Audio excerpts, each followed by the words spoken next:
Namaste children. In our previous session we learnt lines, two lines, rays and two rays. A line does not have a starting point or a ending point. It can go on infinitely in both the directions. Okay? And then what is a two line?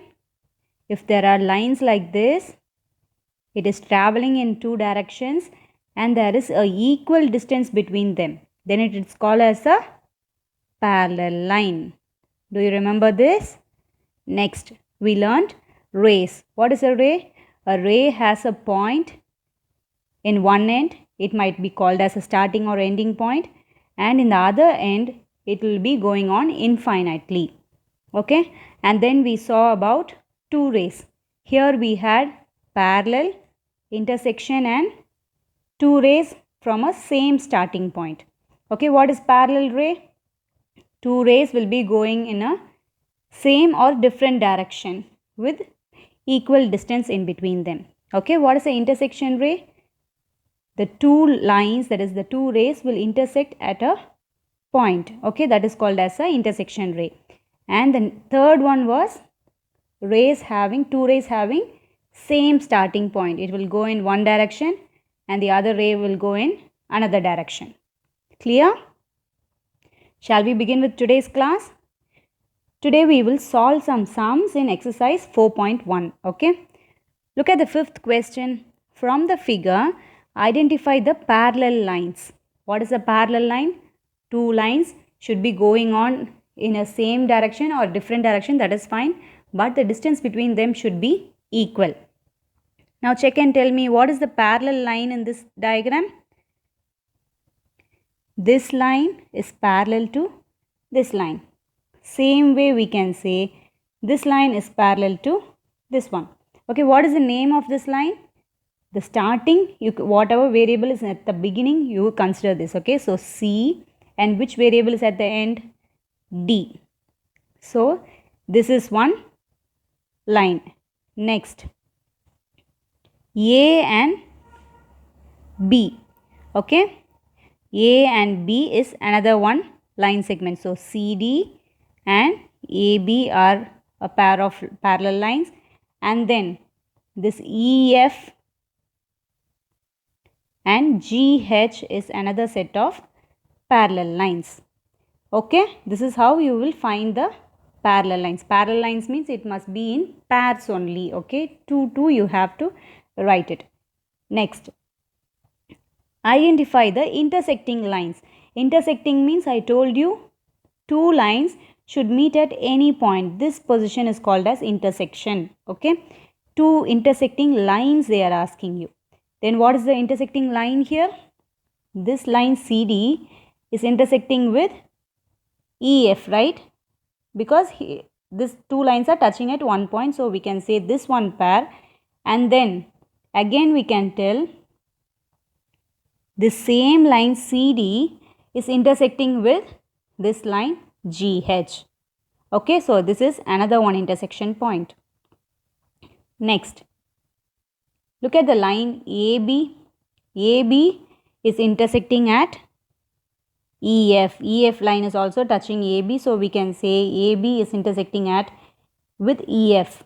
And then again AB is intersecting with one more line, that is GH. Okay, this line is also touching AB line. Okay, you have to write it like this. Clear, children?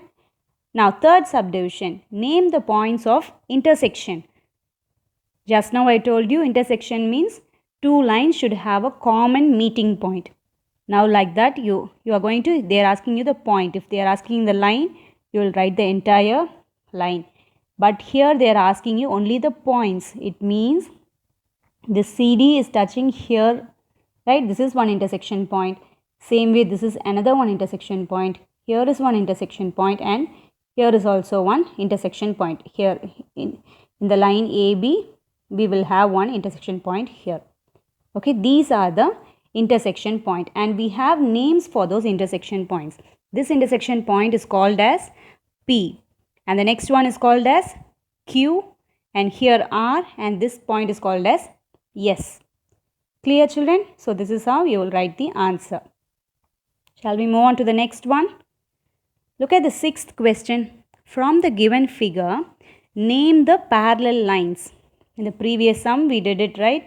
Parallel line means it should be moving in any direction, but it should have same distance between them. So can we say this is one set of parallel line?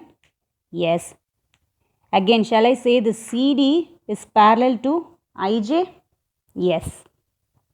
And the next pair, which one can we say? Already I told these two pairs and then these two pairs. Now I am going to tell this E and F is one pair, right? So we have three parallel lines now. Okay, that is three set of parallel lines, the CD and EF, CD and IJ, EF and IJ. Clear? Next, intersecting lines. Intersecting means two lines should touch each other at any point. They are asking you the intersecting lines. So this line AB is here. Just write whatever line is touching this line AB. So AB and CD is one pair. Again AB and EF is one pair. AB and IJ is one pair. And then AB and GH is another pair. Okay. And also keep in mind this IJ and GH is also touching each other because three lines are crossing there. So you have to write IJ and GH as one pair also. Okay children. Next, points of intersection. What are the points of intersection? You can see here. Here is one point, here is one point, and here is another one point. So the intersection points are P, Q and R. Clear? Shall we move on to the next one? Look at the seventh question. From the given figure, name all pairs of parallel lines. Same way you are going to sort out the parallel lines. This is one set of parallel line. This is another one parallel line. So these two are one pair. And next, this PQ is parallel to TI5. Okay, this is another set. And the next set will be this this RI4 and TI5 will be another set of parallel line. Clear children? Next, the second question, all pairs of intersecting lines. Again you have to check what are the points that is being intersected. You can take this line name as I3 and check two lines are touching this line, right? Here is one dot and here is one dot. So I3 and I1 you can write, and then I3 and I2 is touching. Same way for these two lines also you are going to find the intersecting lines. Clear? And next, pairs of line whose point of intersection is V. V means you are going to find it like this. It should be in this format. What are the pair of lines? I1 and I2 is one pair. Only that is one, that is making one V symbol. Okay. And the fourth one, point of intersection of lines I2 and I3. Where does I2 and I3 meet? Check it. I2 is here and I3 is here. Where is it meeting? It meets at Q. Okay. Next, point of intersection of the lines I1 and I5. I1 is here, I5 is here. So I am going to check. These are the two lines. Where does it meet? It meets at U. So this is the point of intersection of lines. Clear children? Now for homework you are going to solve this question number 5, 6 and 7 in your classwork. Okay? If you have doubts, please ask me. Thank you children.